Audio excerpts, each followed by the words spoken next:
Present. Narito po. Di ba sabi ko? Narito po, ma'am. Tabukin. Narito po, teacher. Mabuti mga bata. Wala lumiba sa klase.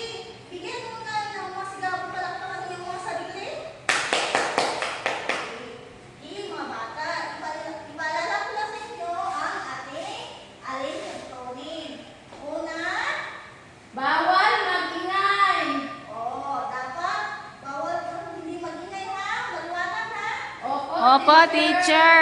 Pangalawa, Itaas ang kamay kong sasagot. saan kamay ang itataas nyo? Kanan. Yes, tama. Pangatlo, Dapat makinig sa guro. yes, kapag ang guro ang nagsasalita, dapat ang mga bata ay makikinig sa guro. Pang-apat, Aktibo at kolaboratibo. yes, dapat ang mga bata ay aktibo at kolaboratibo sa ating klase. Sino nakaalala sa topic natin kahapon? Ako po, teacher. Yes, kabuti? Tungkol po sa maikling kwento, teacher. Ano ang maikling kwento? Ang maikling kwento ay isang maikling salasay na may tauhan, tagpuan at aral po, guro. Tama.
Handa na ba